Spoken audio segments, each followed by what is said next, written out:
बंदी छोड़ सतगुरु रामपाल जी महाराज जी की जय हो। परमपिता परमेश्वर की सभी प्यारी आत्माओं को मुझ पवन दास का सत्साय। पुण्यात्माओं, परमेश्वर की असीम रजा से, उनकी असीम अनुकंपा से आज फेसबुक पर लाइव शंका समाधान का ये तीसरा एपिसोड है। परमेश्वर की दया रही, बहुत सारे भगत भाइयों के कमेंट्स दास के पर्सनल व्हाट्सएप पे आए। बहुत सारी शंकाएं भगत समाज से आई, उन्होंने अपनी शंकाएं जाहिर की। तो दास को परमात्मा ने प्रेरणा की और कुछ शंकाएं दास ने आज छटनी के रूप में ली है। सारी शंकाओं का समाधान तो होना संभव नहीं है क्योंकि समय इतना नहीं बच पाता है, लेकिन जितनी परमात्मा की दी हुई बुद्धि से और परमात्मा के द्वारा दिए गए समय के अनुरूप जितनी शंकाओं का समाधान हो जाएगा उतना हम करने की कोशिश करेंगे। दूसरी एक बात का दास और जिक्र करना चाहता है पुण्यात्माओं, क्योंकि सत्सेवकों में और सतलोक आश्रम मैनेजमेंट हरियाणा में रात दिन का अंतर है। सतलोक आश्रम मैनेजमेंट हरियाणा अपना पेड स्टाफ रखने में सक्षम है क्योंकि उनके पास में पैसे का कोई अभाव नहीं है। सतगुरु जी के आदेशों की आड़ में पिछले 6 वर्षों से उन्होंने अरबों खरबों की संख्या में भगत समाज से दान वसूला है। दूसरी बात, उन लोगों के पास में समय की भी कोई बाध्यता नहीं है क्योंकि सभी लोग फ्री हैं, ज़्यादातर लोग भगोड़े हैं, संगत के पैसों से अपना जीवन यापन कर रहे हैं। सतगुरु रामपाल जी महाराज जी के रिश्तेदारों से लेकर उनके परिवार वालों तक की 15,000 से लेकर 25,000 तक हर महीने तनख्वाह बंदी हुई है। तो उन लोगों को ना ही तो कोई समय को लेकर कोई परेशानी है क्योंकि वो लोग कोई काम धाम नहीं करते हैं, रोजी रोटी के लिए मेहनत नहीं करते हैं क्योंकि संगत से पैसा आ रहा है दान का, उसी को आधार बनाकर उसी के ऊपर अपना जीवन यापन कर रहे हैं। पैसा है इसलिए वो लोग पेड स्टाफ भी खरीद लेते हैं लोगों की शंका समाधान के लिए। जैसे भी 2-4 नंबर डाल रखे हैं, 18-20 हज़ार रुपये तनख्वाह के ऊपर उन्होंने हिसार और दिल्ली में लोगों को बैठा रखा है। इसके अलावा बहुत सारी बातें हैं जिनका जिक्र यहाँ करना उचित नहीं होगा। भगत समाज शिक्षित है, समझदार है, समझ भी रहा है और बहुत ही कम समय में परमात्मा के दया से समझने भी लगेगा। लेकिन हम सत्सेवकों के सामने बहुत सारी समस्याएं हैं क्योंकि हम जितने भी सत्सेवक हैं जो परमेश्वर के ज्ञान आधार पर चल रहे हैं और परमेश्वर के ज्ञान आधार पर जो चलता है उनके विषय में परमात्मा कहते हैं कि उसका केवल गुजारा सा ही होगा। वो जो अपनी रोजी रोटी के लिए मेहनत करेगा केवल उसका गुजारा सा ही होगा, ना उसके पास इतना समय होगा, ना ही फालतू की बकवादों के लिए उसके पास इतना धन होगा। तो पुण्यात्माओं, जैसा कि हमने पहले जिक्र किया था कि लाइव शंका समाधान के लिए हम फेसबुक पर रोजाना 8:30 से 9:30 बजे तक यानी 1 घंटे आएंगे। लेकिन उसके बाद दास ने अपने सत्सेवक भाइयों से, क्योंकि दास ने व्हाट्सएप पे अपना एक पर्सनल सतगुरु नाम से ग्रुप बना रखा है, उस ग्रुप में दास केवल उन्हीं आत्माओं को ऐड करता है और वर्तमान में केवल उन्हीं आत्माओं को ऐड कर रखा है जो आत्माएं सतगुरु रामपाल जी महाराज जी के ज्ञान को आधार बनाकर भक्ति मार्ग पर चल रही हैं। वो ना किसी से व्यर्थ की राग द्वेष और ईर्ष्या रखती हैं, ना वो पवन दास के कहने पर चलती हैं, ना वो अपनी मनमानी करती हैं। वो केवल सतगुरु रामपाल जी महाराज जी के ज्ञान को आधार बनाकर जो उन्हें अच्छा लगता है। दास के यदि ज्ञान विपरीत कोई शब्द होते हैं तो वो आत्माएं बोलने में जरा भी शंका नहीं करती हैं और इसीलिए परमेश्वर ने हम सब आत्माओं को एक मंच पे इकट्ठा किया है। सतगुरु नाम के उस ग्रुप में हम सभी को ऐड कर रखा है। तो दास ने आज सभी भगत भाइयों के सामने अपना ये प्रस्ताव रखा। दास ने सभी सत्सेवक भाइयों से सलाह मांगी कि भाई, हम जितने भी सत्सेवक भाई हैं, हमारी आर्थिक स्थिति इतनी सुदृढ़ नहीं है जितने की हराम का पैसा संगत से खाकर सतलोक आश्रम मैनेजमेंट हरियाणा की है। तो हम लोगों को रोजी रोटी भी करनी होती है क्योंकि जब तक हक हलाल की कमाई नहीं खाएंगे, नेक कमाई नहीं खाएंगे, तब तक ये भक्ति सफल नहीं होगी।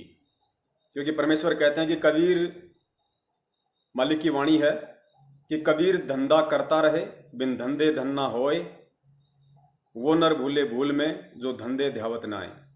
अर्थात भक्ति के साथ साथ मेहनत मजदूरी या अपना कोई भी रोजी रोटी के लिए कार्य करना अति आवश्यक है।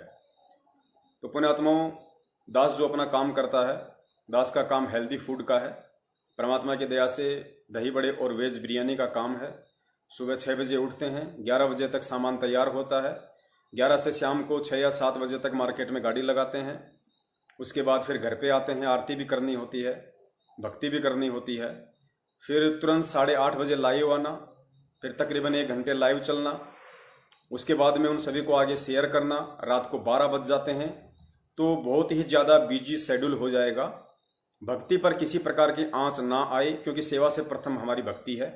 भक्ति से हम पार होंगे।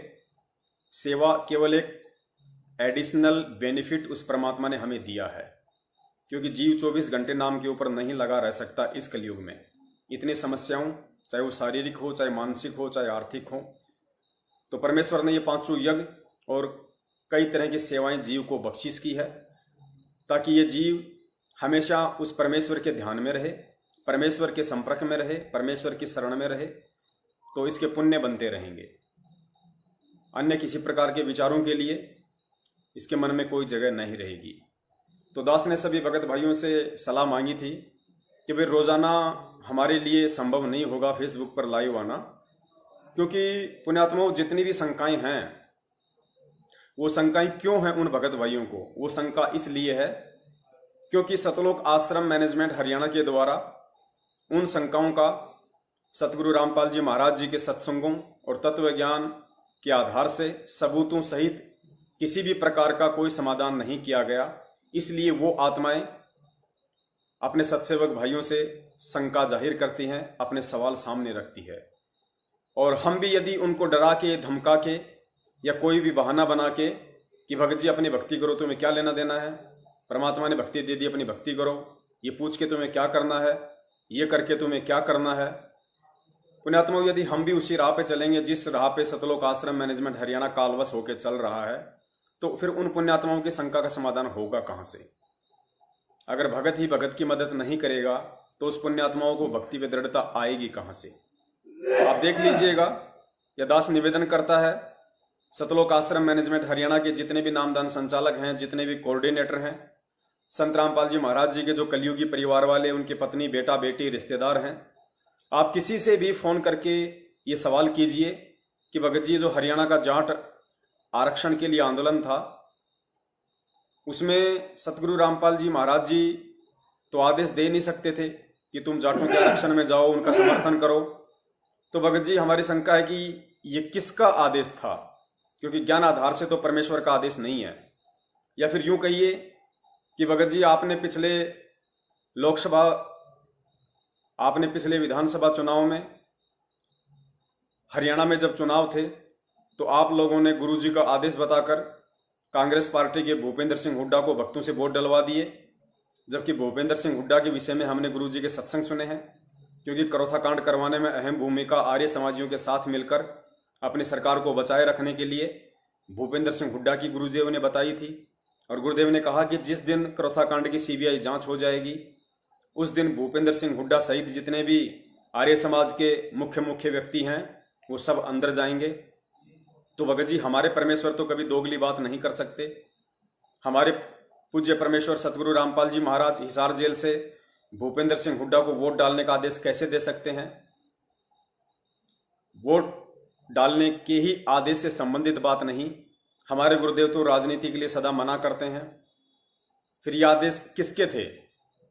तो चाहे आपने जिनसे सवाल किया, चाहे वो संत रामपाल जी महाराज जी का बेटा हो, बेटी हो, पत्नी हो, रिश्तेदार हो, कोऑर्डिनेटर हो, नामदान संचालक हो, आपको 1000% यही जवाब मिलेगा कि भगत जी, लगता है आप गुरुद्रोहियों के साथ मिल गए। भगत जी, आप अपनी भक्ति करो, आपको क्या लेना देना, ये परमात्मा की लीला चल रही है, परमात्मा तो कुछ भी कर सकता है। अरे भैया, यदि परमात्मा कुछ भी कर सकता है तो क्या परमात्मा बलात्कार भी कर सकता है? बताइए, यदि कुछ भी कर सकता है तो फिर तो परमात्मा बलात्कार भी कर सकता है, परमात्मा तो चोरी भी कर सकता है, परमात्मा तो डाके भी डाल सकता है। अरे कहीं तो उस परमेश्वर को छोड़ो कि आम जन और परमात्मा में, देवी देवताओं में और परमात्मा में, ब्रह्मा विष्णु महेश में और परमात्मा में, काल भगवान में और परमात्मा में, अक्षर पुरुष में और परमात्मा में, कहीं तो कोई डिफरेंशिएट पैदा करो। हर बात पे कह देते हो कि परमात्मा कुछ भी कर सकता है, फिर तो परमात्मा बलात्कार भी कर सकता है। तो फिर परमात्मा की पहचान कहां से होगी? जो काम ये नीचे की शक्तियां कर रही हैं वही काम यदि परमात्मा करेंगे तो फिर परमात्मा मेरी नीचे की शक्तियों में, देवी देवताओं में अंतर कहां से हुआ? यदि संत रामपाल जी महाराज जी भी अपने भक्तों को राजनीति करने का आदेश देंगे पक्षपात करते हुए, क्योंकि पुण्यात्माओं हम इस यथार्थ 13वें सत्य कबीर पंथ में भक्ति कर रहे हैं। हमारा गुरु स्वयं कबीर है, और यदि वो कबीर परमात्मा भी यहां की गंदी राजनीति का हिस्सा बन गया है तो फिर भक्ति रह कहां गई? फिर हम कैसे डिफरेंशिएट पैदा करेंगे दूसरे संतों में और संत रामपाल जी महाराज जी में? क्योंकि दूसरे संत भी राजनीति करते हैं, वो भी आरक्षण वगैरह में अपने शिष्यों को जाने का आदेश दे देते हैं अपने स्वार्थवश, राजनीतिक स्वार्थवश, ताकि उनके आश्रम बचे रहें, उनका धार्मिक धंधा चलता रहे। और सतलोक आश्रम मैनेजमेंट हरियाणा ने वही सारे के सारे आदेश जो अन्य नकली संत अपने शिष्यों को देते हैं राजनेताओं के उपग्रह बनकर, वही सारे के सारे आदेश पिछले 6 वर्षों में संत रामपाल जी महाराज जी के आदेश बताकर सतलोक आश्रम मैनेजमेंट हरियाणा ने संगत से क्रियान्वित करवा दिए। तो पुण्यात्माओं, ये दुनिया और ये भगत ये कैसे अंतर स्पष्ट करेंगे कि कौन संत सच्चा है और कौन संत पाखंडी है? इन्होंने संत रामपाल जी महाराज जी को उन्हीं संतों की कैटेगरी में लाके छोड़ दिया जो राजनीति के दलदल में फंसे हुए हैं। ये लोग सच्चाई क्यों नहीं बताते? इसकी हकीकत ये है कि स्वयं इन लोगों को सच्चाई का पता ही नहीं है। ना इन लोगों को सतगुरु रामपाल जी महाराज जी ने जो आध्यात्मिक तत्व ज्ञान दिया है उनको छींट भी नहीं लगी अभी तक, क्योंकि छींट उस पुण्यात्माओं को लगती है जो परमेश्वर को सांसारिक रिश्तों से ऊपर उठकर परमेश्वर को एक जनसाधारण जैसा मानने की भूल ना करके उनको पूर्ण ब्रह्म परमात्मा मानता है, उनको अपना हृदय से सतगुरु मानता है, क्योंकि सतगुरु स्वयं परमात्मा ही होता है। उन्हीं पुण्यात्माओं पर इन सभी चीजों को समझने की और सोचने की और विचार विमर्श मंथन करने की शक्ति वो परमात्मा देता है। इतनी सद्बुद्धि वो परमात्मा बख्शता है केवल उसी पुण्यात्मा को जो उन्हें परमात्मा मानती होगी, कहने से नहीं, जुबान से परमात्मा परमात्मा, सतगुरु सतगुरु, और हृदय में केवल उन्हें एक जीव मानना, उन्हें केवल अपने जैसा मानना या एक साधारण संत मानना। तो परमेश्वर ऐसी आत्माओं पर दया नहीं करते हैं। इस भक्ति मार्ग में ये विधान है, ये रूल है, जैसा कि पूज्य गुरुदेव ने अनेकों बार अपने सत्संगों में जिक्र किया है। तो पुण्यात्माओं, जिन भगत भाइयों की शंका है और यदि हम भी उनको इसी तरह के उल्टे सीधे बहानेबाजी वाली बातें करके यदि हम उनको चुप कर दें या उनकी शंकाओं का कोई सही तरीके से समाधान ना करें तो पुण्यात्माओं, उन आत्माओं का भक्ति से विश्वास उठता है। वो पुण्यात्माएं फिर उस दृढ़ता के साथ भक्ति पे नहीं लग पाती हैं। तो समय का अभाव था, क्योंकि रोजाना 1 घंटे आने का मतलब है कि 1 घंटे तक जिस भगत की शंका का समाधान किया जाएगा उस भगत की शंका के लिए हमें बहुत सारे सबूतों की जरूरत पड़ती है। अगर मुंह से ही बोलना होता तो पुण्यात्माओं हम रोजाना 2 घंटे भी आ सकते हैं, कोई बड़ी बात नहीं, क्योंकि परमात्मा ने बोलने की शब्द शक्ति दास को बख्शीश की हुई है। दास 5 घंटे भी लगातार इस परमेश्वर के एक पॉइंट पे बोल सकता है। क्यों बोल सकता है? क्योंकि परमेश्वर कहते हैं कि 7 समुद्र की मसीह करूं, लेखनी करूं बंदराय, धरती का कागज करूं, गुरुगुण लिखा न जाए। तो वो गुरुगुण कौन लिखेगा? उस गुरु की महिमा का वर्णन कौन करेगा? भगत करेगा, जीव करेगा। तो जीवों को परमेश्वर ने जब आके अपना ज्ञान विधान संविधान बता दिया तो पुण्यात्माओं ये वाणी बिल्कुल चरितार्थ हो जाती है, सिद्ध हो जाती है कि ये जीव थक सकती है, शरीर मिट सकता है, लेकिन गुरु की महिमा का वर्णन करते करते जो है समय का मालूम ही नहीं पड़ेगा कि कितना समय बीत गया। लेकिन यदि उन शंकाओं का समाधान सबूतों के आधार से नहीं किया तो उस भगत का जो है मानसिक संतुष्टि उसको नहीं मिल पाएगी, और जब तक उसको मानसिक संतुष्टि नहीं मिलेगी तब तक वो शंका उसके अंदर कांटे की तरह चुभती रहेगी, और चुभती रहेगी तो वो भगत सही तरीके से भक्ति नहीं कर पाएगा। तो पुण्यात्माओं हमें वो समय चाहिए। इसीलिए सभी सत्सेवकों ने दास को सलाह दी, दास को राय दी कि भाई आपकी बात बिल्कुल सही है, रोजाना बड़ा मुश्किल हो जाएगा हम लोगों के लिए। आने को तो रोजाना भी आ सकते हैं, लेकिन दुख उठा के और परेशानी झेलते हुए यदि हम ये काम करेंगे, सेवा करेंगे, तो परमात्मा इससे भी प्रसन्न नहीं होंगे। क्योंकि परमात्मा चाहता है, क्योंकि ये सहज भक्ति मार्ग है, और परमात्मा ने बताया कि सहज भक्ति मार्ग में व्यर्थ की परेशानी नहीं लेनी हमें। तो सभी भगत भाइयों ने दास को सलाह दी कि भगत जी, शनिवार और रविवार का दिन हम निश्चित कर लेते हैं। शनिवार और रविवार को रात्रि 8:30 बजे से 10:30 बजे तक, यानी 2 घंटे, क्योंकि इन 5 दिनों में जितने भी भगत भाइयों की शंका हमारे व्हाट्सएप पे आएंगी, और मैं सभी आत्माओं से निवेदन करता हूं कि मेरा जो पहले वाला नंबर था जो मेरठ थाने में जमा था, वो मेरा नंबर अब चालू हो चुका है। वो नंबर है 8769548494। ज्यादातर भगत भाइयों के पास मेरा वही नंबर है, तो परमेश्वर ने दया कर दी है, नंबर वो चालू हो गया है। उसी नंबर पे आप जी अपनी शंका भेजें, 8769548494। तो शनिवार और रविवार को अब हम फेसबुक पर 2 दिन के लिए लाइव आएंगे, और 5 दिन तक जितने भी भगत भाइयों की शंका हमारे पास में आएंगी, उनमें हम ये छटनी करेंगे कि कितने भगत भाइयों की शंका सेम है। और जो शंका बहुत ही महत्वपूर्ण होगी, शंका तो पुण्यात्मा छोटी हो या बड़ी हो, महत्वपूर्ण ही होती है, क्योंकि परमेश्वर कहते हैं शंका तो शंका होती है, चाहे छोटी हो या बड़ी, वो कांटे की तरह चुभती है। तो कहने का मतलब है, इन 5 दिनों के अंदर हमारे पास जितनी भी शंकाएं आएंगी, हम उन शंकाओं के समाधान के लिए सतगुरुदेव जी के तत्व ज्ञान आधार से हम सबूतों का इंतजाम करेंगे। क्योंकि परमेश्वर की वाणी के साथ यदि उन शंकाओं का समाधान किया जाएगा, तो भगत को आत्मिक और मानसिक संतुष्टि मिलती है। अकेले मेरे मुख से बोलने से उस भगत को संतुष्टि नहीं मिल सकती। तो उस आत्मिक और मानसिक संतुष्टि के लिए ही हम लोगों ने 5 दिन का समय लिया है। और फिर शनिवार और रविवार को 2-2 घंटे में शॉर्ट में, परमात्मा ने चाहा तो उन सभी भक्तों की शंकाओं का समाधान आसानी से किया जा सकता है, जो 5 दिनों में अपने शंकाएं दास को व्हाट्सएप करके भेजेंगे। तो आज यही संदेशा दास देने के लिए फेसबुक पर लाइव आया था। साथ में एक छोटी सी शंका है हमारे एक भगत भाई की, तो उस शंका का भी परमात्मा निवारण अभी और इसी समय लाइव में ही करवा देंगे। शंका जिस भगत ने जाहिर की है, उनका नाम है भगत प्रवीण दास। भगत जी पेहोआ, कुरुक्षेत्र, हरियाणा के रहने वाले हैं। और भगत जी ने जो सवाल किया है, वो सवाल आप एक बार सुन लीजिए। सत साहेब भगत जी, मुझे ना सतनाम के जाप में ओम मंत्र है ना जो, उसके बारे में जानकारी चाहिए। ओम जाप जब हम सांस से बोलते हैं तो खाली ओम बोलना चाहिए या फिर ओम बोलना चाहिए, इसके बारे में जानकारी दो। सच्चा पुण्यात्माओं, भगत जी का जो सवाल है, वो सवाल उन्होंने ये किया है कि भगत जी, जब परम पूज्य सतगुरु रामपाल जी महाराज जी हमें दूसरा मंत्र देते हैं सतनाम, और सतनाम में जब गुरु जी हमें 2 मंत्र देते हैं, पुण्यात्माओं, पहली बात तो कोई भी भगत भाई अपने मन में ये शंका जाहिर ना करें कि हम इन मंत्रों के ऊपर विवेचन क्यों कर रहे हैं, हमें तो आदेश ही नहीं है।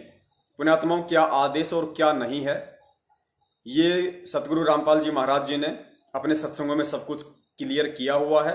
दास जिक्र इसलिए कर रहा है क्योंकि ज्यादातर भगत भाई इन्हीं शंकाओं में घिरे हुए हैं। उन्हें बड़ा डर लगता है, बड़ी बेचैनी सी हो जाती है। क्यों? क्योंकि वो सत्संगों को ध्यान से नहीं सुनते। सतगुरु रामपाल जी महाराज जी ने अपने सत्संगों में सतनाम के दोनों मंत्रों को बिल्कुल साफ साफ बोला हुआ है कि कौन से 2 मंत्र हैं। और जो प्रथम मंत्र है ओम, उसका तो परमेश्वर ने बिल्कुल सार्वजनिक ही किया हुआ है। गीता जी में भी स्पष्ट लिखा हुआ है। परमेश्वर ने भी दादू साहिब की वाणी बोलकर, गरीबदास जी महाराज जी की वाणी बोलकर और कबीर साहिब जी की अनेकों वाणियां बोलकर सतनाम के दोनों मंत्रों को बिल्कुल क्लियर किया हुआ है। लेकिन सतनाम का जो दूसरा मंत्र है, वो परमेश्वर ने हम जीव आत्माओं को बोलने के आदेश नहीं दिए। हम उनको सार्वजनिक तौर पे दूसरे मंत्र को नहीं बोल सकते हैं। वाणी के माध्यम से हम बोल सकते हैं, लेकिन वैसे हम दूसरे मंत्र को अपने मुख से नहीं बोल सकते। ये परमेश्वर का आदेश है। दूसरी बात, यदि किसी भगत भाई को ऐसी शंका है तो हम सतगुरुदेव जी के निमित्त होकर, हम सतगुरुदेव जी के आश्रित होकर, हम सतगुरुदेव जी को बीच में रखकर उसकी शंका समाधान कर सकते हैं। ऐसा गुरुदेव का आदेश है। जैसा गुरुदेव ने बताया अपने सत्संगों में, आज दास वही सत्संग ढूंढ रहा था लेकिन नहीं मिल पाया। इसलिए दास समय मांग रहा था 5 दिन का। तो गुरुदेव ने उस सत्संग में बताया, सारनाम के विषय में बात चल रही थी, तो परमात्मा ने सतनाम का जिक्र किया कि आप किसी को यह भी नहीं कह सकते कि भाई तू सतनाम को ऐसे जाप कर, ये 2 मंत्र हैं, इन मंत्रों का तू इस तरीके से जाप कर। गुरुजी ने कहा यदि किसी को भूल लग जाती है कि भाई मैं सतनाम भूल गया या मुझे याद नहीं आ रहा कि कौन सा मंत्र बाहर लेना है, कौन सा मंत्र अंदर लेना है, तो गुरुदेव ने कहा कि आप किसी को भी डायरेक्टली नहीं बता सकते ये बात जिसको सतनाम मिला हुआ है कि भाई तू इस तरीके से जाप कर ले। गुरुदेव ने कहा यदि ऐसी कोई नौबत आ जाए तो आपने ये कहना है, यदि सामने वाले को सतनाम मिला हुआ है तो ही, और आपको भी सतनाम मिला हुआ है, क्योंकि जिसको सतनाम मिला हुआ होगा वही तो बता पाएगा। तो गुरुदेव ने बताया कि उसको सीधे सीधे नहीं कहना कि भाई तू इसका ऐसे जाप कर ले, ये प्रथम मंत्र है, ये उसका दूसरा मंत्र है। गुरुदेव ने कहा कि आप उसको ये कह सकते हो कि भाई मुझे जो गुरुदेव ने सतनाम दिया है और सतनाम जाप करने की विधि जो मुझे गुरुदेव ने बताई है उसको मैं इस तरीके से जाप करता हूं, मुझे गुरुदेव ने इस तरह से जाप करने से बताई है। तो आप गुरुदेव को आधार बनाकर कि आपको गुरुदेव ने सतनाम का जाप करने के लिए क्या विधि बताई, आप कैसे जाप करते हो, आप उसके सामने ऐसे बोल सकते हैं। फिर गुरुदेव ने कहा कि सामने वाला तुरंत समझ जाएगा कि मुझे सतनाम का कैसे जाप करना है। तो इसमें उसकी शंका का भी समाधान हो गया और आप भी गुरु मर्यादाओं का जो हनन है उससे बच जाते हो। तो पुण्यात्माओं, यही वो तत्व ज्ञान है, बार बार गुरुदेव सत्संगों में जिक्र करते हैं और इसी को हमें आधार बनाना है, हमें किसी के ऊपर आश्रित नहीं रहना है सिवाय सतगुरुदेव जी और उनके सत्संगों के। तो कोई भी भाई, क्योंकि ये बातें बोलना बहुत जरूरी है, वरना भक्तों को तोते की तरह जो एक ही बात पढ़ा रखी है वो उसी आधार से वो दृढ़ हो जाते हैं बेचारे। तो भगत जी का सवाल है कि भगत जी सतनाम के अंदर जो 2 मंत्र हैं और जो ओम मंत्र हमें गुरु जी उसमें देते हैं जो प्रथम मंत्र है, तो ओम मंत्र का जो जाप करते हैं तो हमें ओम बोलना है या फिर ओहम बोलना है, क्योंकि गुरुदेव ने कई बार कई तरीके से इन मंत्रों को समझाया है। तो हो सकता है कुरुक्षेत्र हरियाणा से जो भगत जी हैं प्रवीण जी, इन्होंने गुरुदेव के कई सारे सत्संग सुने होंगे और उन सत्संगों में गुरुदेव ने ओम भी बोला है, ओहंग भी बोला है, ओहम भी बोला है। तो भगत जी को हो सकता है शंका हो गई होगी कि भाई हमें सही तरीके से यदि सतनाम का जाप करना है तो हमें ओम बोलना है या फिर ओहम बोलना है। पुण्यात्माओं, कई लोग सोच रहे होंगे कि यार ये क्या शंका है, ये कोई शंका थोड़ी है। नहीं भाई, जब आपके सामने कोई शंका खड़ी हो जाएगी तो आपके लिए वो शंका पहाड़ है, पहाड़। और जब उस शंका के समाधान के लिए परमात्मा किसी भी भगत को निमित्त बनाते हैं तो उस भगत के लिए वो छोटी सी चीज हो गई और आपके लिए वो शंका पहाड़ हो गई। जो आप किसी भगत को कह रहे थे कि ओम और ओहम वाली कौन सी बड़ी शंका है, तो शंका शंका होती है। भक्ति मार्ग में सिवाय सतगुरुदेव जी के कोई भी संपूर्ण नहीं है, कोई भी समर्थ नहीं है। कहीं भी किसी भी मोड़ पे शंकाएं उत्पन्न हो सकती हैं, क्योंकि ये काल भगवान का लोक है।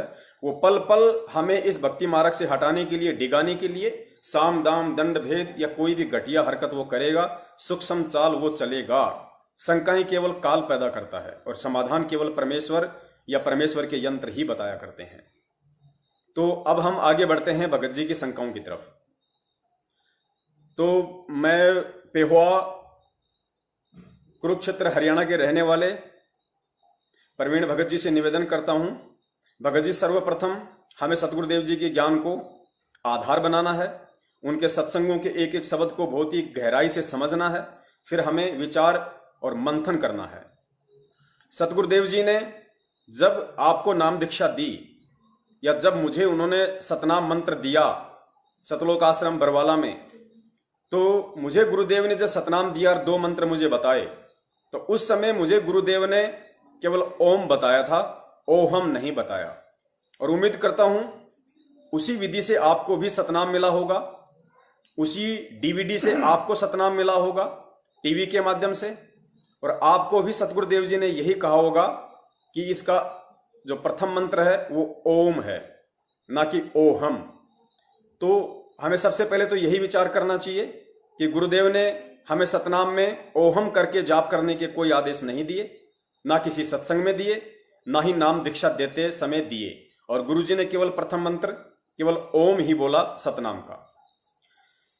यदि शंका आपको हुई है तो ये भक्ति मार्ग में उस परमेश्वर के भगत जी खेल होते हैं। सतगुरु रामपाल जी महाराज जी ने कबीर साहिब जी का एक शब्द है, कर नैनो दीदार महल में प्यारा है।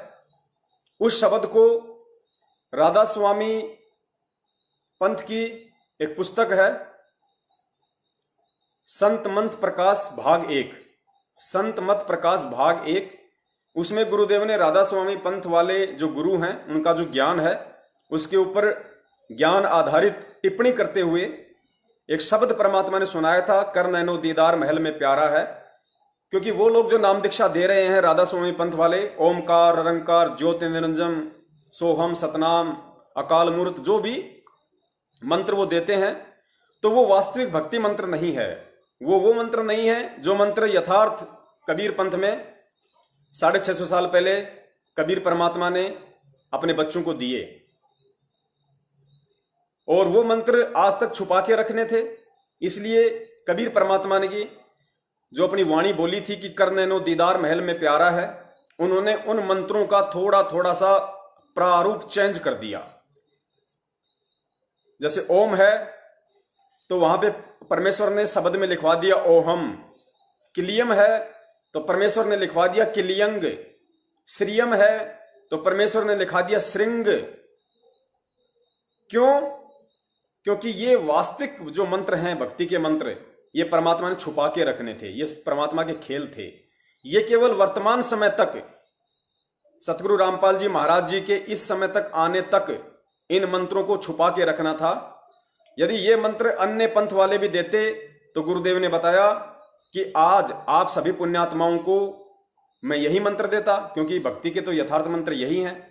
और मेरे से पहले यदि वो पंथ वाले भी यही मंत्र देते रहते और आज मैं भी यही देता, तो आप पुण्यात्माएं कभी भी सत भक्ति मार्ग पे नहीं लग सकती थी। आपको कभी भी विश्वास नहीं होता कि संत रामपाल जी महाराज जी पूर्ण संत हैं और ये मंत्र देने का एकमात्र अधिकार उन्हीं को है, और उनके पंथ के अलावा ये मंत्र किसी पंथ में नहीं है।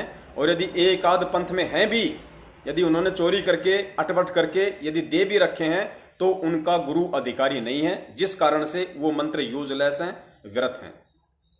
तो परमेश्वर ने कर नैनो दीदार महल में जो शब्द है उसमें इन मंत्रों को थोड़ा थोड़ा सा घुमा फिरा के बोला है, जिस कारण से हो सकता है भगत जी को शंका हो गई हो। लेकिन उस शंका के निवारण के लिए अब आप स्वयं सुनिए सतगुरु रामपाल जी महाराज जी का वो टिप्पणी, वो विवेचन जो उन्होंने राधा स्वामी पंथ की पुस्तक संत मत प्रकाश भाग 1 पे की थी।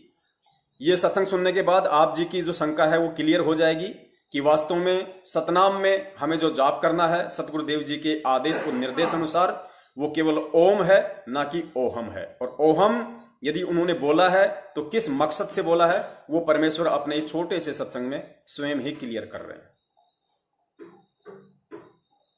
इस संत मत प्रकाश भाग में ये है प्रश्न नंबर 15 पे, ये वाणी देखना। करने नो दीदार महल में प्यारा है, करने नो दीदार महल में प्यारा है। अब कौन से महल में है? वो तो सतलोक वाले महल में है, ये कहीं पिंड में है। पिंड में तो काल तक की सृष्टि का ज्ञान है। अब देखो, काम क्रोध मद लोभ विसारो, शील संतोष क्षमा सत्तारो, मद मास मिच्छा तुझ डारो, हो ज्ञान घोड़े असवार भरम से न्यारा है। दो तीन नेति बस्ती पाओ, आसन पदन जुगत से लाओ, कुंभ कर रेचक करवाओ, पहले मूल सुधार कार जो सारा है। देखो, मूल कमल दल चतुर बखानो, और ये किलियंग, ये किलियम है। परमात्मा ने जानबूझ के ऐसे शब्द बोले थे ताकि ये उलझे रहे, ये अज्ञानी इनका समझा ना हो। ये शब्द है 5 वो लिखिए। किलियंग जाप लाल रंग मानो, देव गणेश तारो पोथानो, रिद्धि सिद्धि चंवर ढुलारा है। फिर है स्वाद चक्र सटदल विस्तारो, ब्रह्म सावित्री रूप निहारो, ब्रह्मा और सावित्री का। और उल्ट नागनी का सिर मारो ता शब्द ये ओम है, ओंकारा कोड वर्ड है, ये ओम शब्द है। और नाभि अष्ट कमल दल साजा, श्वेत सिंहासन विष्णु विराजा, हरियम ये हरियम है। जाप तास मुख गाजा लक्ष्मी शिव आधारा है। और फिर देख द्वादश कमल हृदय के माही जग गौर शिव ध्यान लगाही सो हम शब्द ता धुन छाई गण करें जय जयकार है। 16 यानी 16 दल कमल कंठ के माही तेवद बसे अविद्या बाई ये दुर्गा। और हर हर ब्रह्मा चौर ढुराई जहाँ ये श्रीअंग है ररंग नहीं, ये गलत लिखा है, श्रीअंग नाम उच्चारा है। हरिनो ने के सांग इकट्ठा कर दिया, इसमें तो ओंकार ररंकार ज्योति इसमें आगे है वो ओंकार ओंकार। इन्होंने वो अड़ंगा इकट्ठा कर लिया, केवल काल काल के नाम ले लिए, वो जाप करने लगे, ये माल छोड़ दिया। मोती मुक्ता दर्शत नाही ये जग है सब अंधरे दिखत के तो नैन चश्म इनका फेरा मोतिया बंदरे। सच्चाई पुण्यात्माओं, सतगुरुदेव जी के आशीर्वाद से और उन्हीं की सत प्रेरणा से उम्मीद करता हूं जो प्रवीण भगत जी हैं हरियाणा के कुरुक्षेत्र से, परमेश्वर ने उनकी शंका का समाधान सहसबूत करवा दिया है। आप जी को किसी प्रकार का कोई भी शंका सतनाम के जाप के विषय में नहीं होनी चाहिए। निवेदन करूंगा आपको आगे से किसी भी प्रकार की कोई शंका ना हो, इसके लिए आप सतगुरुदेव जी के सत्संगों को गहराई से सुने, उसके बाद उस पर विवेचन करें।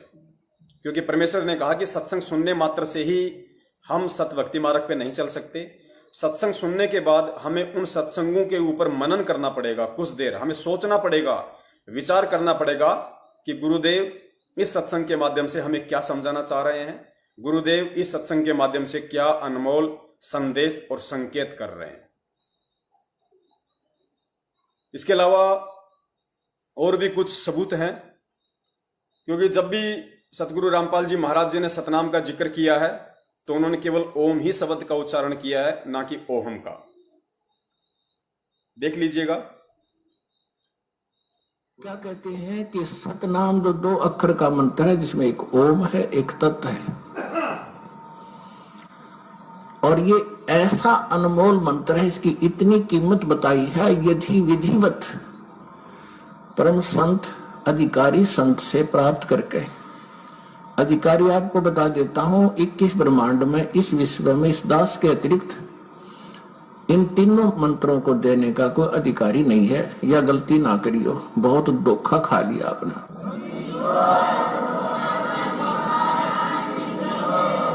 और कोई निकम्मी आत्मा इस दास से मंत्र प्राप्त करके स्वयं संत बनकर ये दान कर रहा है, वो महा अपराधी है भगवान का, और धोखेबाज है, वो डुप्लीकेट बना रहा है वो पासपोर्ट, जो आगे जाके आपको बहुत धोखा देगा। उसको काल का पक्का दूत समझना, उससे आप भी बचना, और जहां तक संभव हो जिसने उनको फंसा रखा है उन भाई बहनों को भी सतर्क करना प्यार। तो प्रवीण भगत जी से निवेदन है, आज दास और कोई शंका नहीं ले रहा है, क्योंकि परमेश्वर दया करेंगे तो कल मुख्य शंका होगी। शनिवार और रविवार का हमने 2 दिन का सप्ताह में समय फिक्स किया है, और कल की जो शंका है वो बहुत सारे भगत भाइयों की है, क्योंकि दास के पास जितने भी कमेंट्स आए सब सेम हैं। और वो जो शंका है वो शंका यही है कि भगत जी हमने सतलोक आश्रम मैनेजमेंट हरियाणा से नाम दीक्षा ली है, और भगत जी अब हमें पता चल रहा है कि सतलोक आश्रम मैनेजमेंट हरियाणा जो डीवीडी से नाम दीक्षा दे रहा है वो नाम दीक्षा सही नहीं है। तो भगत जी हमारा समाधान करें और हमें बताएं कि सतलोक आश्रम मैनेजमेंट हरियाणा वाली जो नाम दीक्षा है, जो डीवीडी से वो लोग दे रहे हैं, वो सही है या गलत है, और यदि हमने वहां से नाम दीक्षा ली है तो वो मंत्र हमारे साथ हैं या नहीं हैं, वो मंत्र हमारे काम करेंगे या नहीं करेंगे, हमें कोई फायदा है या नहीं है। अगर नाम दीक्षा सही नहीं है तो फिर हमें क्या करना चाहिए, हमें कहां से नाम दीक्षा लेनी चाहिए, या फिर कहां से हमें नाम दीक्षा मिलेगी। तो ये मुख्य सवाल है भगत समाज का। तो परमेश्वर दया करेंगे, एक दिन में ये पूरी शंका नहीं मिटी जा सकती है, खाली कल शनिवार के दिन ही इस शंका का समाधान नहीं किया जा सकता है, लेकिन दास कल कोशिश करेगा कि 2 घंटे तक आदि शंका का समाधान हो जाए। और अगले दिन जब संडे होगा तो परमेश्वर 2 घंटे जब दोबारा लाइव लेके आएंगे तो मालिक दया करें, फर्जी नामदान केंद्रों के ऊपर जो शंका है भगत समाज की, वो परमेश्वर आगामी 2 दिनों में क्लियर करवा देंगे कि सतलोक आश्रम मैनेजमेंट हरियाणा के द्वारा वर्तमान में राशन की दुकानों की जगह धीरे जगह जगह जो ये नामदान केंद्र खोल दिए गए हैं वो सही हैं या गलत हैं, सबूत विद प्रूफ प्रमाणित, किसी को कोई शंका रह नहीं जाएगी, जगह ही नहीं बचेगी शंका की। जो ज्ञानी आत्मा होगी, समझदार आत्मा होगी उसके लिए। बाकी तो गुरुदेव कहते हैं कि भैंस के आगे बीन बजाने से कोई फायदा नहीं। तो पुण्यात्माओं, जिस प्रकार परम पूज्य सतगुरु रामपाल जी महाराज जी ने यानी स्वयं कबीर साहिब जी ने 650 साल पहले से और आज तक जो ये बिजली पीढ़ी का समय है, मोक्ष मार्ग का समय शुरू होना था, यहां तक किस विधि से इन मंत्रों को छुपते छुपाते और किस विधि से परमात्मा यहां तक लेकर आए हैं वो आप जी ने देख लिया। अब हम बात करते हैं परम पूज्य सतगुरु रामपाल जी महाराज जी के विषय में। थोड़ा सा अपने परमपिता परमेश्वर की महिमा का हम गुणगान करते हैं और इस भक्ति मार्ग पर और अधिक दृढ़ता के साथ चलने के लिए, ताकि 24 घंटे हमें इस भक्ति का नशा सा बना रहे, हमें कोई भी व्यक्ति भ्रमित ना कर सके कि संत रामपाल जी महाराज जी परमात्मा नहीं हैं, वो सच्चे गुरु नहीं हैं, सच्चे सतगुरु नहीं हैं, वो जेल में हैं, बाहर नहीं आएंगे, तुम्हें कोई फायदा नहीं है भक्ति करने का। ये सवाल आपको अक्सर सुनने को मिलेंगे। वो बाहर नहीं आएंगे, वो संत नहीं है, ये तो जगत वालों के हैं, और संत रामपाल जी महाराज परमात्मा नहीं है। ये सवाल आपको भगत समाज में से ही सुनने को मिलेंगे और मिल रहे हैं, क्योंकि आज संगत के 2 ग्रुप हैं। एक ग्रुप सतलोक आश्रम मैनेजमेंट हरियाणा है, दूसरा ग्रुप सतसेवकों के नाम से जाना जाता है। सतलोक आश्रम मैनेजमेंट हरियाणा और उनके पीछे लगे हुए भगत, इनकी संख्या कुछ ज्यादा है। ये लोग संत रामपाल जी महाराज जी को परमात्मा नहीं मानते हैं। ये लोग संत रामपाल जी महाराज जी को स्वयं कबीर साहिब नहीं मानते हैं। ये लोग संत रामपाल जी महाराज जी को कबीर परमात्मा का अवतार मानते हैं और उन्हें एक मां के गर्भ से जन्म लेकर आया हुआ मानते हैं। जबकि दूसरा ग्रुप सतसेवक, ये अपने गुरुदेव को स्वयं परमात्मा ही मानते हैं, अपने गुरु में परमात्मा को ही देखते हैं और ये अपने गुरुदेव को किसी मां के गर्भ से जन्म लेकर आया हुआ नहीं बल्कि प्रकट हुआ मानते हैं। तो क्या सत्य है, क्या असत्य है? वास्तव में संत रामपाल जी महाराज एक जीव हैं या एक मां के पेट से जन्म लेकर आए हैं, या फिर सतसेवकों के अनुसार और शास्त्रों के अनुसार और सतगुरु रामपाल जी महाराज जी के अमृत वचनों के अनुसार वो स्वयं परमात्मा है। आपको 2 छोटी छोटी ऑडियो क्लिप सुनाई जाएंगी जो परमेश्वर जी के अनमोल अमृत वचनों की हैं। ये जब हम सुनेंगे तो हमारे अंदर एक आत्मविश्वास पैदा होगा, हमारे अंदर सतगुरुदेव जी के ऊपर और इस भक्ति के ऊपर दृढ़ता पैदा होगी, एक विश्वास पैदा होगा। और जब तक इस भक्ति मार्ग में विश्वास ही नहीं होगा, दृढ़ता ही नहीं होगी, तो हमें कोई भी विचलित कर सकता है, हमें कोई भी भ्रमित कर सकता है। किसी के कुछ भी कह देने से हम आत्मिक रूप से कमजोर होकर अपने गुरु के प्रति अपने भाव और श्रद्धा का मुंह नीचा कर सकते हैं। कहने का मतलब है इस पंथ को हम छोड़ भी सकते हैं। जो अपने गुरु में परमात्मा के दर्शन नहीं करेगा, गलतियां तो कर चुके हैं। 8 सितंबर 2020 को लाखों की संख्या में वो पुण्य आत्माएं जो देखा देखी में सतलोक आश्रम मैनेजमेंट हरियाणा के कहने पर उनका जन्मदिन मना चुकी हैं। शायद ही अब उनके लिए सतगुरुदेव जी की तरफ से कोई माफी हो, क्योंकि ये कलयुग की बिचली पीढ़ी है, अंतिम मोक्ष मार्ग है इस कलयुग का। परमेश्वर ने शरण में लिया तो पहले हमें शिक्षित किया, शिक्षित करके हमें शास्त्रों का ज्ञान कराया, शास्त्रों का ज्ञान करवाकर हमें अपने विषय में 650 साल से लेके 300 वर्ष पहले तक की पूरी जानकारी दी। अनेकों उदाहरण और एग्जाम्पल हमारे समक्ष प्रस्तुत किए। एक शंका के 10-10 समाधान उन्होंने सबूत आधारित पेश किए। दुनिया के सभी धर्मशास्त्रों को खोलकर दिखा दिया।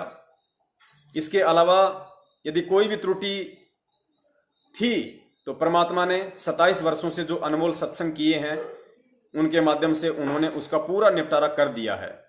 कमी है तो हम जीवों की है, हमारे प्रारब्ध के भक्ति संस्कारों की है, हमारे वर्तमान की भक्ति की है कि हम परमेश्वर को समझ नहीं पा रहे। संत रामपाल जी महाराज जी कौन हैं? जीव हैं या पीव हैं? मात्र एक संत या गुरु हैं या स्वयं कबीर परमात्मा हैं? आज वो स्वयं इस धरातल पर प्रकट हैं या अपने किसी संत को भेज रखा है या अपने किसी दास को भेज रखा है? जैसा कि बार बार गुरुदेव जिक्र करते हैं, अपने आप को छुपाते हुए वो कबीर परमेश्वर जो वर्तमान में सतगुरु रामपाल जी महाराज जी के स्वरूप में है, अपने आप को छुपाते हुए कहते हैं कि भाई परमात्मा नहीं आए तो मुझे भेज दिया, वो परमात्मा नहीं आए तो इस दास को भेज दिया। नहीं पुण्यात्माओं, इतना ज्ञान देने के बाद परमेश्वर यदि इतना अपने आप को छुपा रहे हैं तो इसलिए छुपा रहे हैं कि इस तत्व ज्ञान को आधार बनाकर मेरे बच्चे मुझे पहचान लेंगे और दुनिया वालों को मेरे खिलाफ एक शब्द भी बोलने का मौका ना मिले कि संत रामपाल जी महाराज जी अपने आप को कबीर कैसे कह रहे हैं। यदि गुरुदेव ये कहें कि बच्चों मैं ही कबीर हूं, 650 साल पहले मैंने ही धर्मदास जी को वचन दिया था, मैंने ही कहा था कि 12वें पंथ में आगे चल के मैं ही आऊंगा और आज मैं आ गया हूं, तो दुनिया वालों को, क्योंकि उन्हें ज्ञान नहीं है, वो कोई भी एक्शन ले सकते हैं। जैसा कि बरवाला कांड के दौरान ले लिया, करोथा कांड के दौरान ले लिया। परमात्मा चमत्कार तो करेंगे नहीं, बच्चे वो भी परमेश्वर के हैं, जानबूझ के परेशानी परमात्मा उनको भी नहीं देगा। तो हमें परमेश्वर ने पहले ज्ञान दिया, पहले तत्व ज्ञान दिया, सृष्टि रचना पूरी तरह से समझाई, एक एक शब्द परमात्मा ने हमारे अंतःकरण में उतारे, ताकि जब मैं मेरे बच्चों को थोड़ा सा इशारा करूंगा कि भाई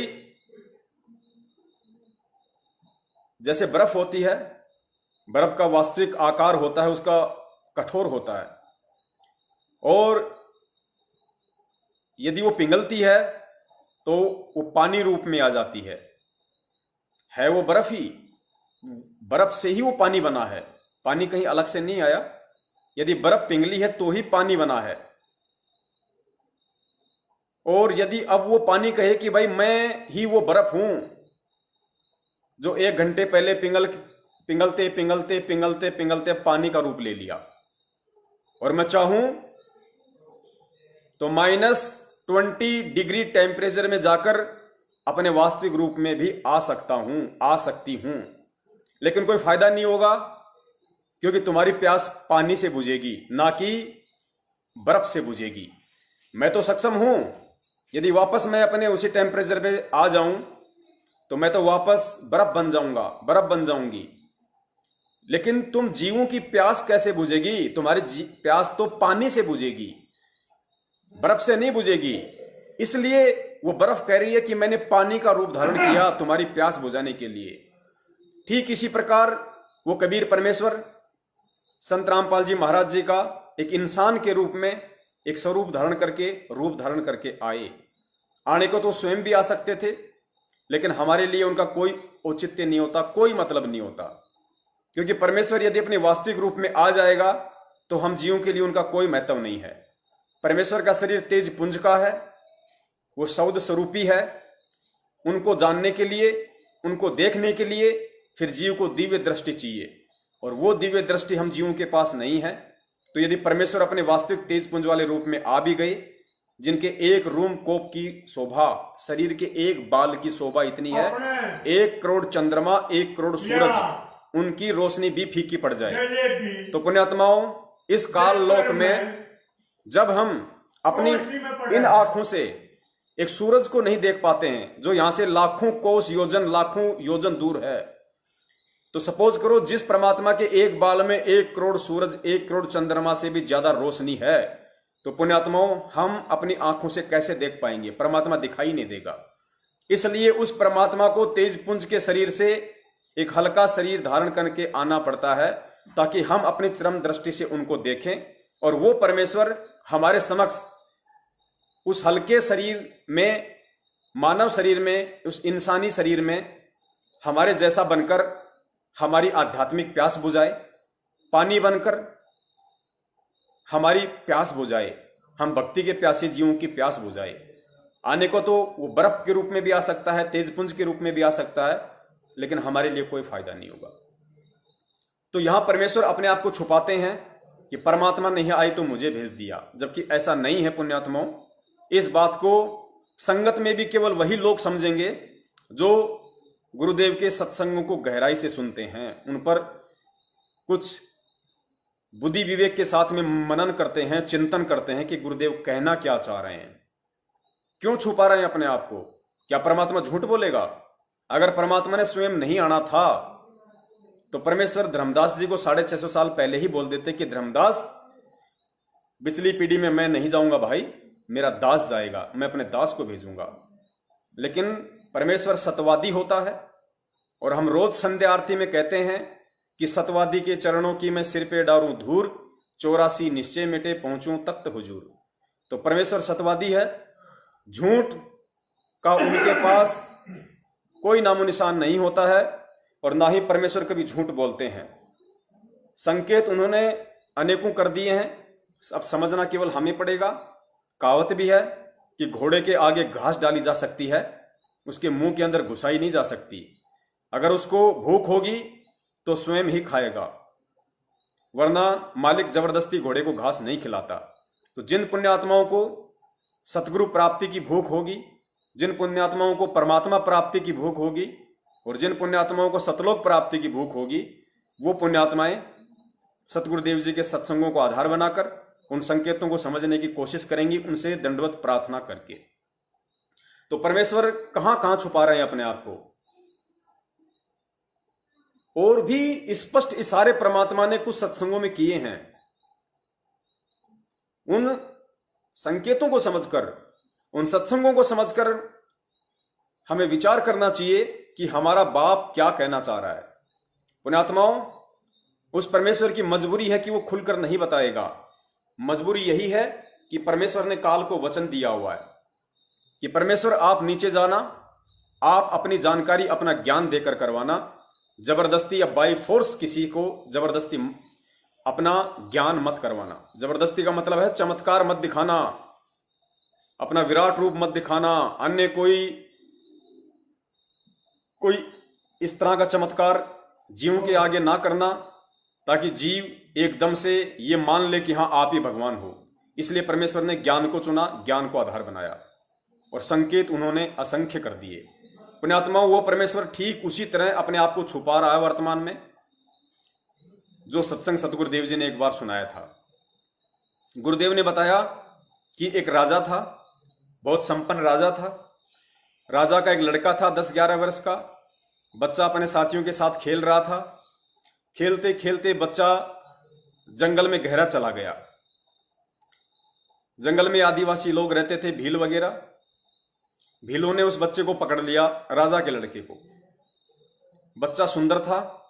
बच्चे को भील जंगल में बहुत गहरा ले गए, जहां उनके कबीले थे, जहां वो लोग रहते थे। अपने सरदार के पास बच्चे को लेके गए। सरदार ने कहा कि ठीक है भाई, आगामी कुछ ही दिनों में जो भी उनकी कुलदेवी थी उसका त्योहार था। तो सरदार ने कहा कि इस बच्चे को अच्छे से खिलाओ, पिलाओ, नहलाओ, एकांत कोठरी में इसको कैद कर दो और एक नौकर की वहां पे ड्यूटी लगा दो। जब हमारी कुलदेवी का त्योहार आएगा तो हम अपनी कुलदेवी को प्रसन्न करने के लिए इस बच्चे की बलि भेंट करेंगे। ऐसा ही हुआ। उधर से राजा को जब बच्चे के अन्य साथियों ने बताया कि आपके बच्चे को भील पकड़कर ले गए हैं, राजा बड़ा चिंतित हुआ। लेकिन करे तो क्या करे, इतना आसान भी नहीं था जंगल में जाना।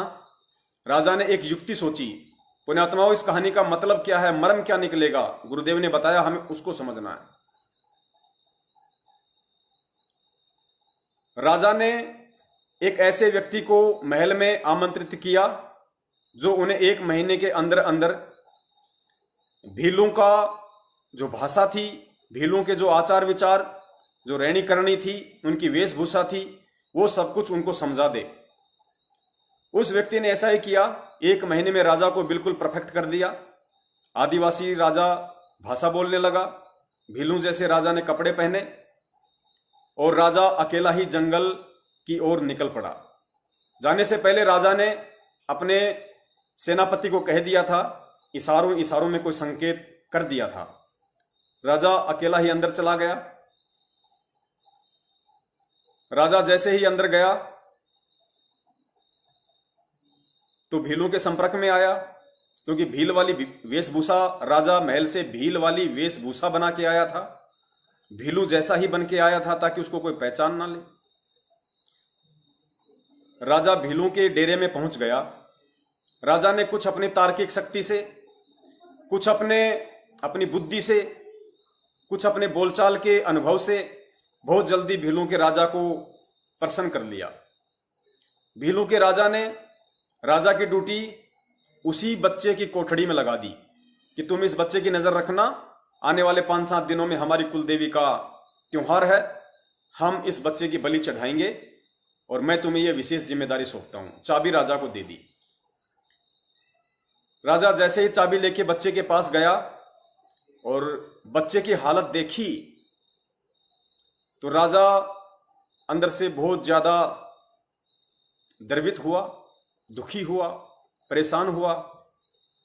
लेकिन राजा की मजबूरी थी, वो बच्चे को अपनी वास्तविक स्थिति के बारे में नहीं बता सकता था कि मैं कोई भील नहीं हूं, मैं तेरा असली पिता हूं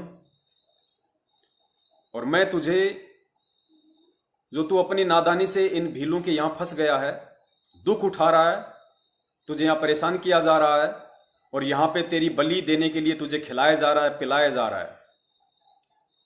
राजा को पता था कि बच्चा है, उम्र का कच्चा है, मेरी बात को समझने में भी असमर्थ है। यदि मैंने इसको कह दिया कि मैं तेरा पिता हूं और यदि मेरा असली राजा वाला रूप, ये भील वाली वेशभूषा नीचे उतार के यदि इसको असली राजा वाला रूप मैंने दिखा दिया तो बच्चा अपने आप को रोने से रोक नहीं पाएगा सामने अपने पिता को देखकर। बच्चा रोएगा, चिल्लाएगा, बच्चा बार बार कहेगा पिताजी मुझे बचाओ, पिताजी मुझे बचाओ।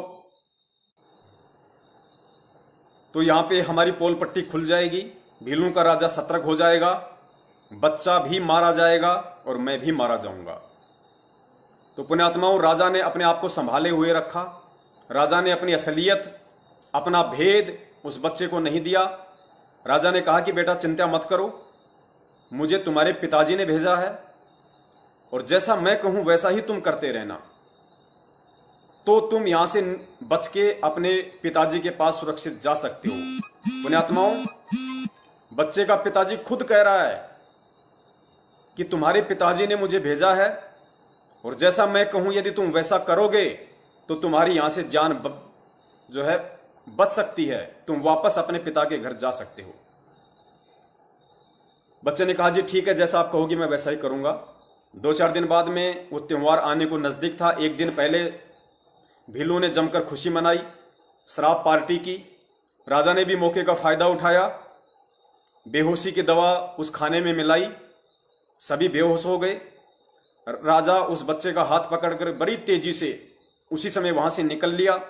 राजा ने रास्ते में ना खड्डे देखे, ना कंटीली झाड़ियां देखी, ना दिन देखा ना रात देखी।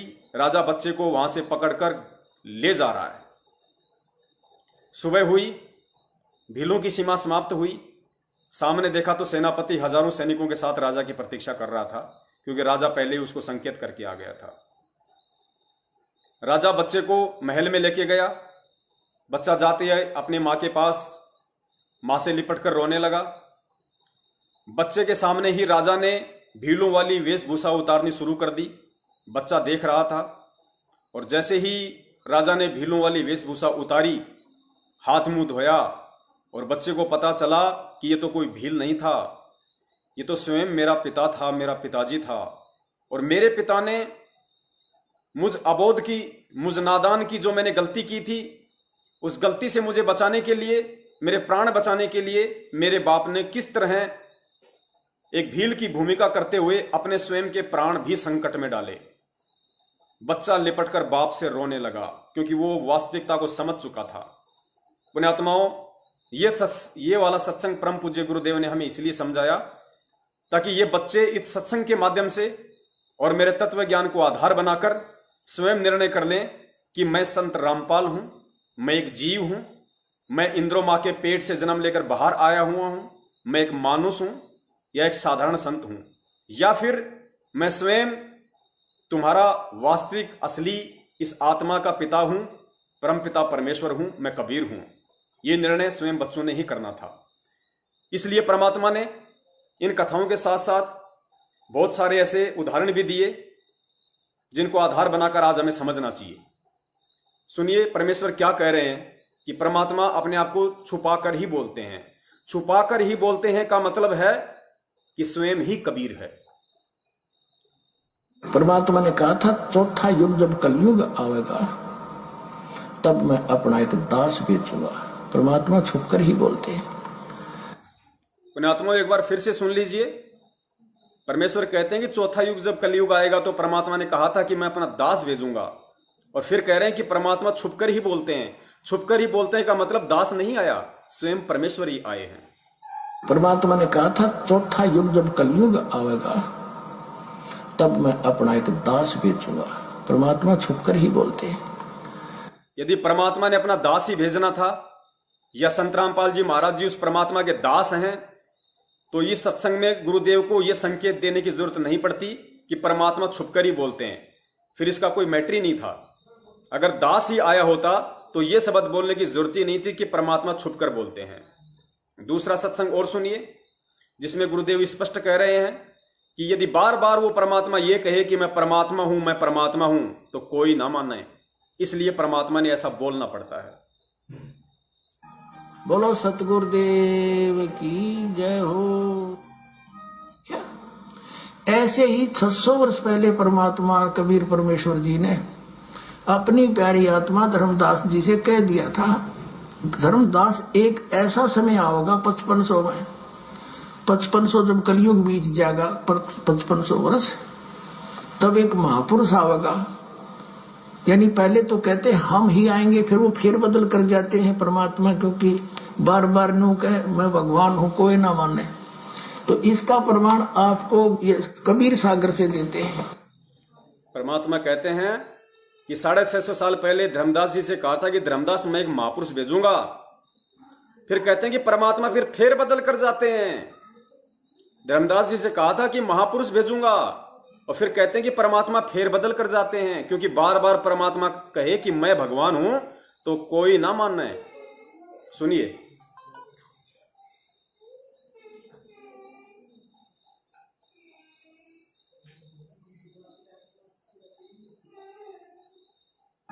बोलो सतगुरुदेव की जय हो।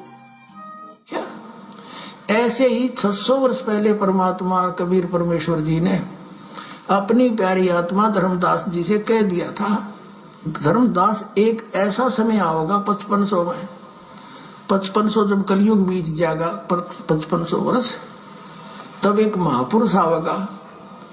यानी पहले तो कहते हम ही आएंगे, फिर वो फेर बदल कर जाते हैं परमात्मा, क्योंकि बार बार नो कहे मैं भगवान हूं, कोई ना माने। तो इसका प्रमाण आप पुण्यात्माओं, सतगुरुदेव जी के इन अनमोल वचनों पर, इन अनमोल सत्संगों पर दास अधिक विवेचन नहीं करेगा, क्योंकि जो आत्मा यदि अपने पिता की भाषा समझने में भी समर्थ नहीं है, जो इतना स्पष्ट बोलने के बाद भी जो अपने गुरु को परमात्मा नहीं मानती है, उनके संकेतों को समझने के लायक नहीं है, तो पुण्यात्माओं फिर मुझ इस कलयुगी 2 कौड़ी के जीव पवनदास की क्या औकात है कि उस आत्मा को मैं समझा सकता हूं। नहीं, जो अपने गुरुदेव के मुख से स्पष्ट रूप से कह देने के बाद भी नहीं समझ पा रही है, और जिस आत्मा ने 8 सितंबर 2020 को उन्हें एक आम मानुष समझते हुए उनका जन्मदिन मनाकर आध्यात्मिक जीवन की सबसे बड़ी और अपने जीवन की सबसे बड़ी भूल कर डाली है, उस आत्मा को समझाने में ये पवनदास कदापि समर्थ नहीं है। मैं ये कोशिश, ये सत्संग फेसबुक पर लाइव उस परमेश्वर की ज्ञान चर्चा, सतगुरु की महिमा केवल अपने उन सत्सेवक भाई बहनों के लिए कर रहा हूं और उन अन्य भोली आत्माओं के लिए कर रहा हूं जो अभी सतगुरुदेव जी की शरण में नहीं आई है। क्योंकि एक राजस्थान में पुरानी कहावत है कि अकल बिना ऊंट उबाना, अकल बिना ऊंट उबाना। उबाना होता है नंगे पैर, चप्पल नहीं पहनना, जूते नहीं पहनना। तो कहते हैं ऊंट के अंदर अक्ल नहीं है, इसलिए वो नंगे पैर चलता है, अकल बिना ऊंट उबाना। तो पुण्यात्माओं, सतलोक आश्रम मैनेजमेंट हरियाणा के पीछे लगे हुए 70% जो संगत है वो उस ऊंट की तरह बिना अक्ल के इस आध्यात्मिक पथ पे नंगे पांव चल रही है। और एक समय ऐसा आएगा जब रेगिस्तान की गहराइयों में ये जाएंगे, डेजर्ट में तपती हुई रेत पर, तो इनके पैर जलेंगे। उस समय इन्हें बचाने वाला कोई नहीं मिलेगा, क्योंकि परमेश्वर ने बार बार कहा है कि सतगुरु केवल सत्संगों में संकेत करता है और उनका निर्णय केवल आपने शास्त्रों को आधार बनाकर यही करना होता है। अगर यहां आधार नहीं बना पाए तो फिर वास्तविकता आपको धर्मराज के दरबार में जाने के बाद पता चलेगी।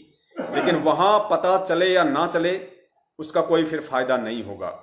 तो समय है, परमेश्वर दया करें, पक्ष विपक्ष को छोड़कर, मान बढ़ाई अहंकार को त्याग कर, कौन गुरुद्रोही है कौन गुरुमुखी है, इन सब बातों को एक तरफ साइड में रखकर सतगुरुदेव जी के तत्व ज्ञान को आधार बनाकर अपनी अंतरात्मा से गुरुदेव से दंडवत प्रार्थना करके कि हे गुरुदेव हमें सद्बुद्धि बख्शो, हमें आपके सत्संगों का मर्म समझ में आए, हम आपके संकेतों को समझने के लायक बने।